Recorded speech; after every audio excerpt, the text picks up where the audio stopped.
Hello dear students, myself Dr. Padmaja Kore from Department of Pharmacology, Progressive Education Society's Modern College of Pharmacy, Nigdi, Pune. In my today's lecture, I am going to discuss with you receptors and mechanism of hormone actions and hypothalamus-pituitary relationship. Before going to this section, let me introduce you to the various learning objectives of this particular section. By the end of this section, you will be able to identify the major classes of hormones on the basis of chemical structure. You will be able to compare and contrast intracellular and cell membrane hormone receptors. You will be able to describe signaling pathways that involve cyclic AMP and IP3. You will be able to identify several factors that influence a target cell's response. You will be able to discuss the role of feedback loops and humoral, hormonal and neural stimuli in hormone control. Now let us come to the introduction of hormone. Hormone is a substance of intense biological activity and it is produced by specific cells in the body and is transported through circulation to act on its target cells. Hormones regulate body functions to bring about a programmed pattern of life events and maintain homeostasis in the face of markedly variable external and internal environment. Now coming to how hormones regulate various body functions. Major body functions along with the target hormone is explained here. Availability of the fuel is checked by insulin, glucagon, growth hormone. Body's metabolic rate is regulated by triiodothyronine and thyroxine, that is T3 and T4. Somatic growth is regulated by growth hormone and insulin like growth factors.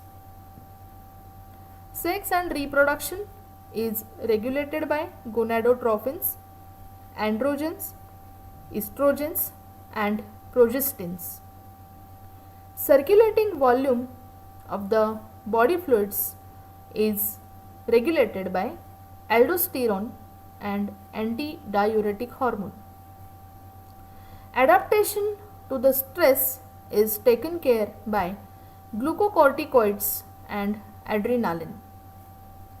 Calcium balance is regulated by parathormones, calcitonin and vitamin D.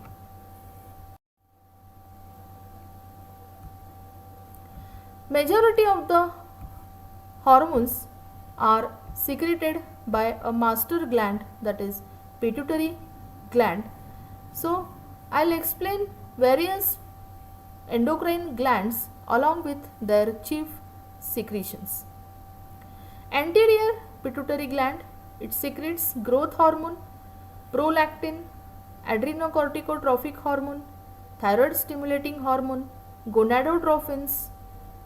It includes follicle stimulating hormone, that is FSH, and luteinizing hormone, that is LH.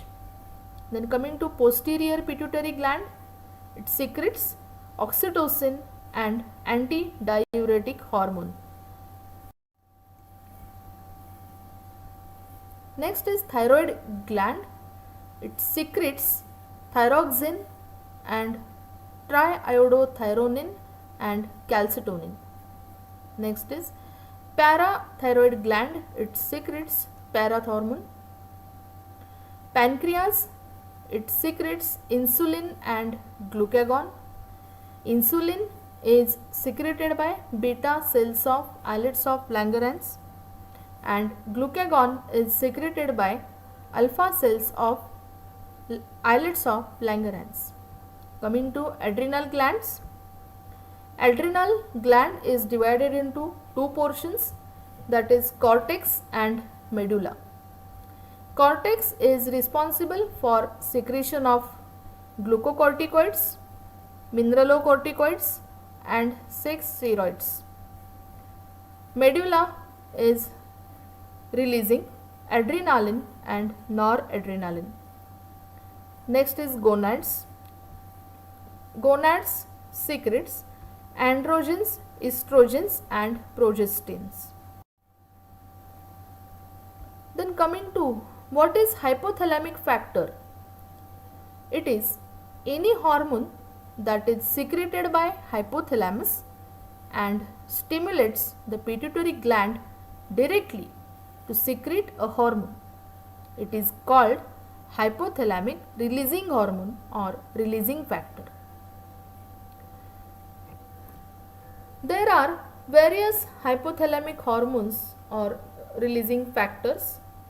These are identified on the basis of their chemical nature as thyrotrophin releasing hormone, it is tripeptide in nature.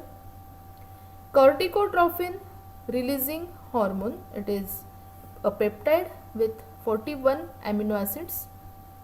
Then gonadotrophin releasing hormone, it is a decapeptide. Prolactin release inhibitory hormone is known as dopaminergic in nature.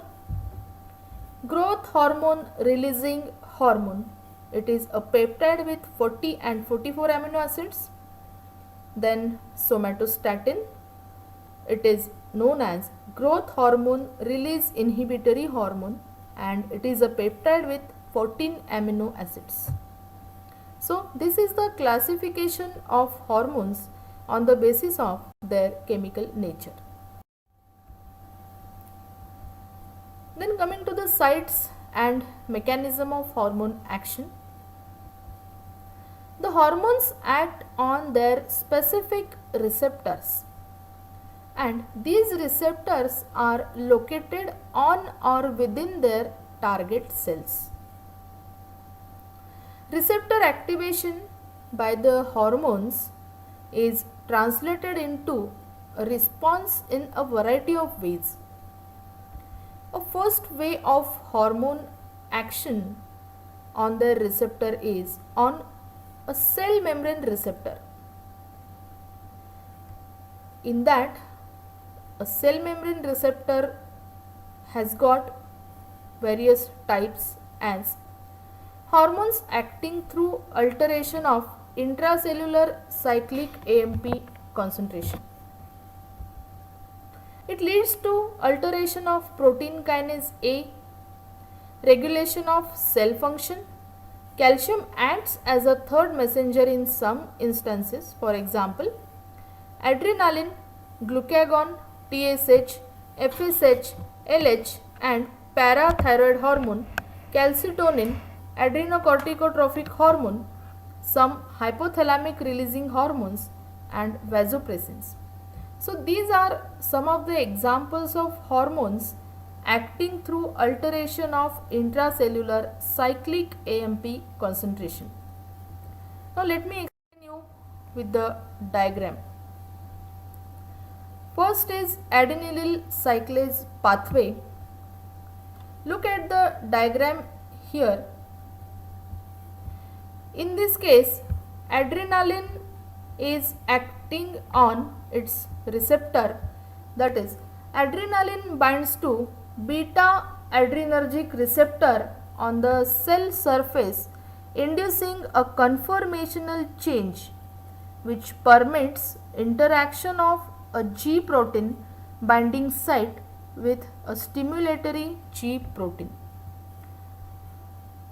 The activated alpha subunit GS now binds with GTP. This subunit, alpha subunit, it is activated and it is bound to GTP. And it dissociates from beta and gamma dimer. First event is activation of alpha GTP complex and after the activation of alpha GTP complex, beta gamma dimer dissociates from this complex. The GS alpha carrying bound GTP associates with and activates the enzyme adenylyl cyclase. This complex which is formed, that is alpha GTP complex or rather GS alpha GTP complex, it will activate the enzyme adenylyl cyclase located on the cytosolic side of the cell membrane. ATP is hydrolyzed to cyclic AMP. ATP is hydrolyzed here, as you can see in this diagram, it is hydrolyzed to cyclic AMP, which then phosphorylates and thus activates protein kinase A. Protein kinase A in turn phosphorylates many functional proteins including troponin and phospholamban. It phosphorylates another proteins like troponin and phospholamban so that they interact with calcium, the calcium ion, resulting in increased force of contraction. Calcium is made available by entry from outside as well as from intracellular stores. As you can see here, the calcium channel is open. It can be made available from outside as well as this calcium is available from the intracellular calcium stores. One of the other protein phosphorylated by cyclic AMP is phosphorylase kinase, which in turn activates the enzyme phosphorylase, resulting in breakdown of glycogen to be utilized as energy source for increased contractility. This was one of the example. Another example is activation of or action of acetylcholine onto the muscarinic M2 kind of receptor. It is also located in the myocardial membrane. Similarly, activates an inhibitory G protein. In the previous case, attachment of adrenaline or binding of adrenaline to the receptor, it stimulates S type of G protein or it activates GS. So here in another case, after binding of acetylcholine with muscarinic M2 kind of receptor, it acts through inhibitory kind of G protein. Then a GTP carrying active alpha GI subunit inhibits adenylyl cyclase. It inhibits the enzyme adenylyl cyclase. As in the previous case, the complex of alpha GTP complex, it stimulated adenylyl cyclase. In latter case, the complex of alpha GTP, it inhibits the enzyme adenylyl cyclase. This is because the G protein is of inhibitory type. And because of inhibition of adenylyl cyclase, there is a beta gamma dimer of GI, it activates membrane potassium channels. Membrane potassium channels, if are activated, there is a condition known as hyperpolarization, which depress the impulse generation. As you can see in this diagram, initially after the attachment of this acetylcholine onto its receptor, there is activation of alpha GTP complex, but G protein involved in this case is inhibitory type. So this formation of alpha GTP complex is going to inhibit the enzyme adenylyl cyclase due to presence of inhibitory kind of G protein. So because of this, there is opening of the potassium channel. This, because of the formation of alpha GTP complex, the beta gamma dimer are separated from the alpha subunit, and the formation of this beta gamma complex, it will stimulate the opening of potassium channel. After the potassium channels are opened, the potassium will move outside the cell. After potassium will move outside the cell, it will be responsible for a condition known as hyperpolarization, and hyperpolarization will depress the impulse generation. So this is one of the pathway known as adenylyl cyclase pathway.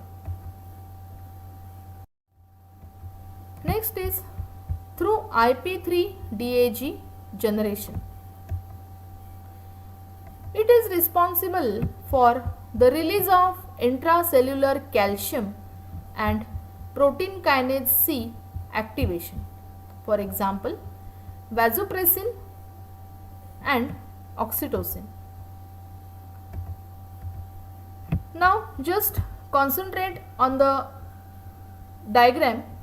The agonist here in this case, histamine, binds to its histamine 1 receptor, which is a G protein coupled receptors. It will activate the G protein GQ. Its alpha subunit is bound to GTP in place of GDP. Physiologically, alpha subunit is bound to GDP, but after histamine will bind to its receptor, there is a formation of alpha GTP complex. Its alpha subunit binds GTP in place of GDP, and there is dissociation from the receptor as well as beta gamma dimer to activate a membrane bound phospholipase C. Here in this case, the complex, it will activate this complex alpha GTP, GQ alpha GTP.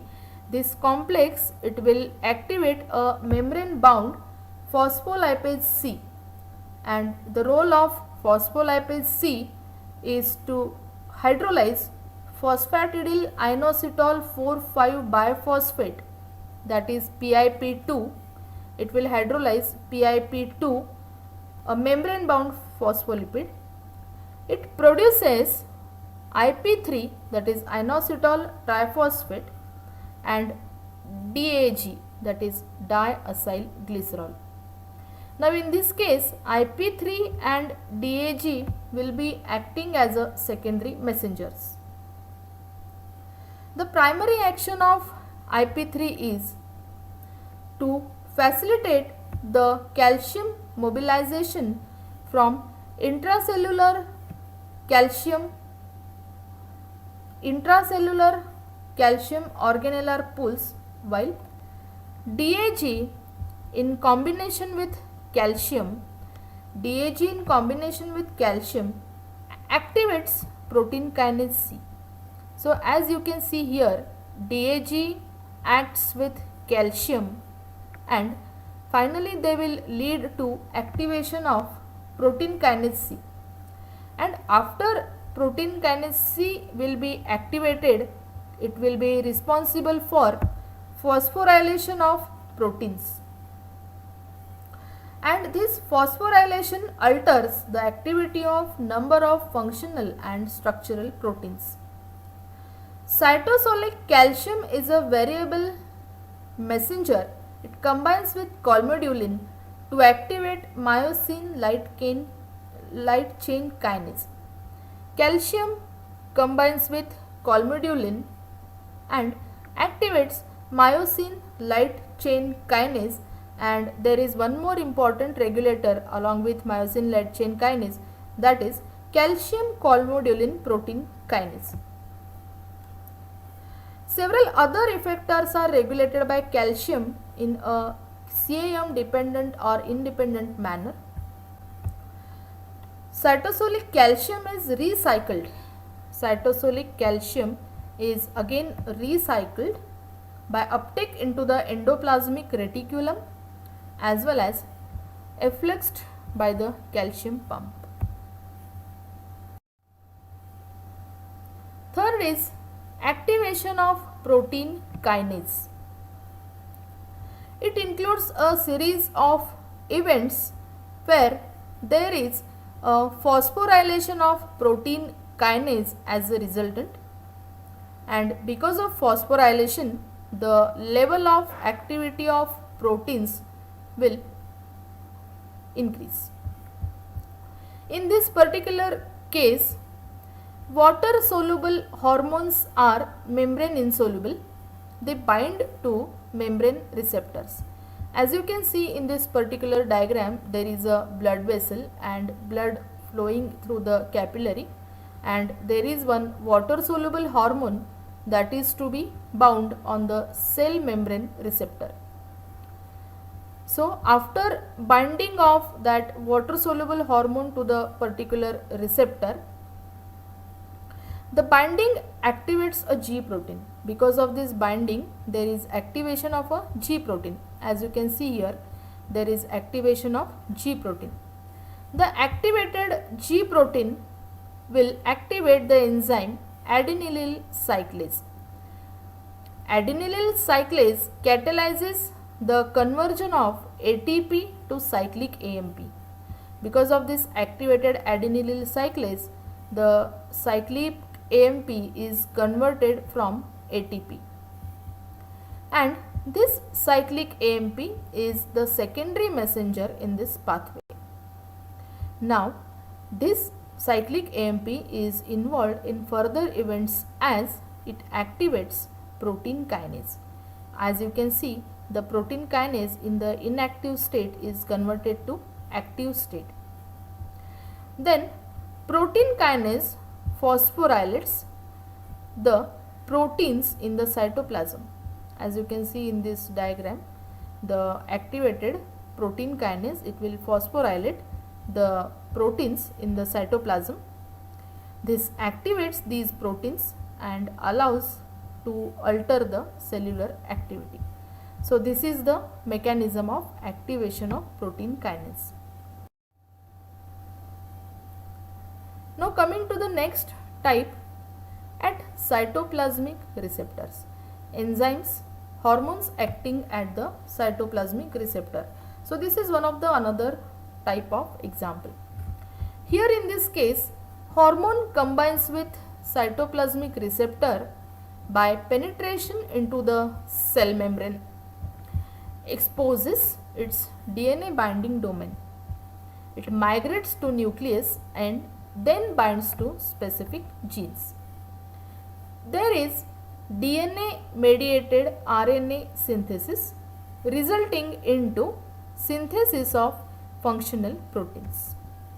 For example, there are some enzymes like glucocorticoids, steroidal hormones, androgens, mineralocorticoids, estrogens, progesterones and calcitriols. So these are some of the examples. Just concentrate on the diagram shown here. Glucocorticoid, as you can see, there is one cell. Glucocorticoid, it penetrates the cell membrane and binds to glucocorticoid receptor. It binds to glucocorticoid receptor, and normally the receptor, glucocorticoid receptor, resides in the cytoplasm. It is associated with heat shock protein 19. As you can see, glucocorticoid binds to its receptor, and this receptor is present in the cytoplasm, and it is associated with the protein heat shock protein 90, that is HSP 90. The GR has a steroid binding domain near the carboxy terminal. This is a steroid binding domain and it is present near the carboxy terminus. And a mid region DNA binding domain is joined by a hinge region. DNA binding domain has two zinc fingers. DNA binding domain, it has got two zinc fingers as shown as projections here.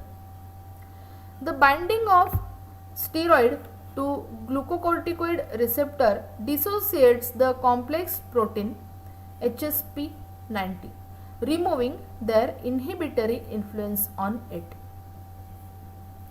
If there is a binding of steroid to GR, there is a dissociation of complexed protein, removing their inhibitory influence.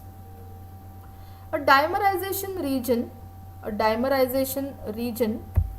that overlaps the steroids binding domain is exposed, promoting dimerization of occupied receptor. The steroid bound receptor dimer translocates to the nucleus.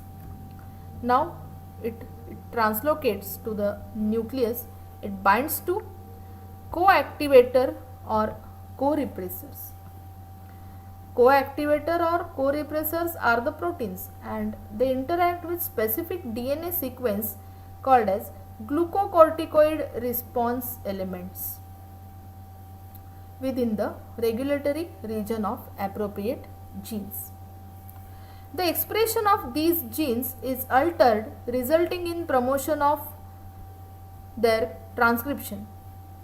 The specific mRNA thus formed is directed to the ribosomes where the message is translated into a specific pattern of protein synthesis, which in turn modifies the cellular functions. Now the next type is hormone acting at the nuclear receptors. Now previous example was the events occurred at the cytoplasm, but here in this case the nuclear receptors ligand binds to a specific nuclear receptors. The ligand, it binds to a nuclear receptor and this causes a change in the conformation of NR, that is that complex. After conformational change, a complex ligand NR is able to connect with specific fragment of DNA called as hormone response element. After a conformational change, that ligand NR is, this complex is able to bind with a fragment of DNA called as hormone response element, activating the transcription of appropriate genes and production of specific peptides. For example, there is a enzyme, that is for example there is thyroid hormone and thyroxine triiodothyronine. Then this mRNA, it translocates to the cytoplasm and acts on the particular cellular functions. Now coming to the hypothalamus pituitary relationship. Anatomical position of the pituitary gland. Now just look at the anatomical position of the pituitary gland. It is located below the hypothalamus and the thalamus. There are two parts in the pituitary gland, that is anterior portion, it is shown by the green color, and posterior portion shown by the violet color, and there is a infundibulum shown in the orange color, that is a stalk of the pituitary gland. Source link is shown below. Hypothalamus pituitary complex can be thought of as the command center of the endocrine system. The complex secretes several hormones that directly produces responses in target tissues as well as regulates the synthesis and secretion of hormones of other glands.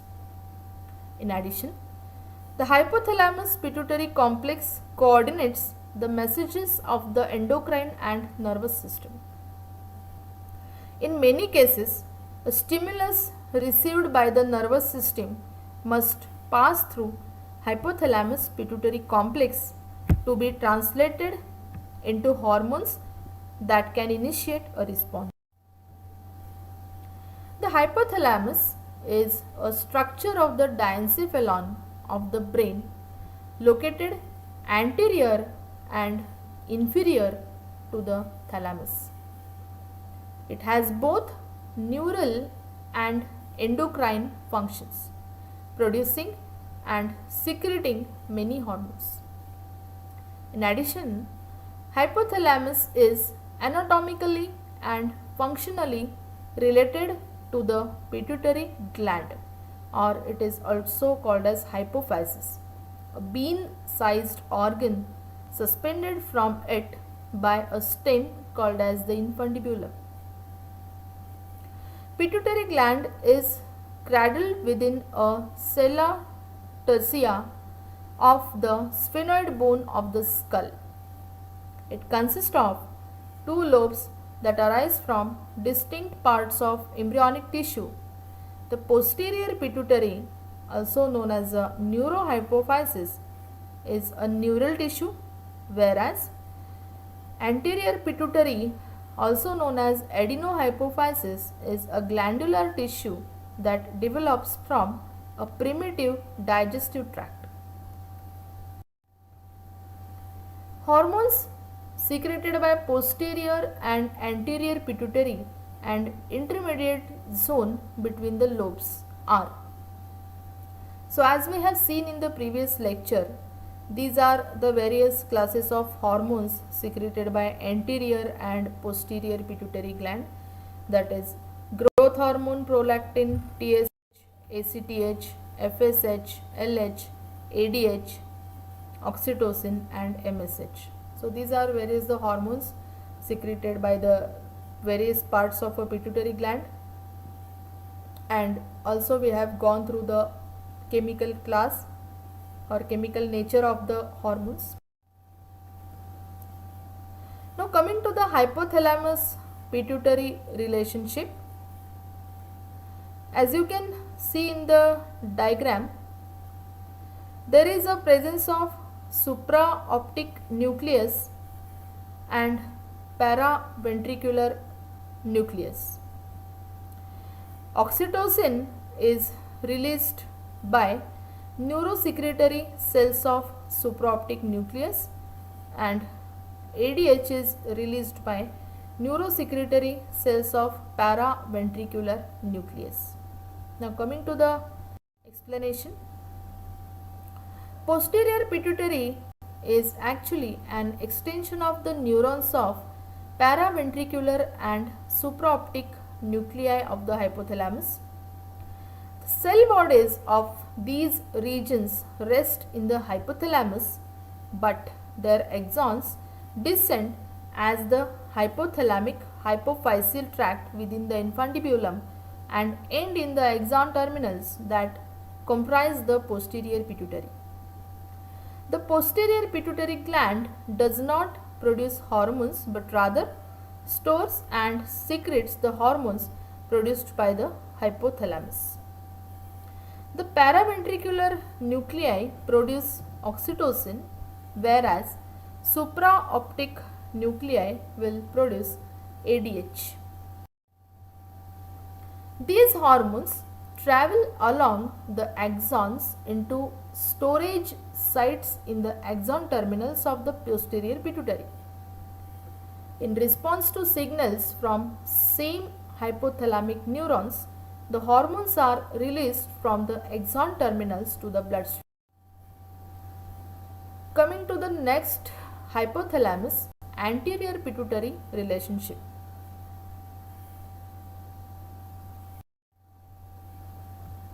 Anterior pituitary originates from the digestive tract in the embryo and migrates towards the brain during fetal development.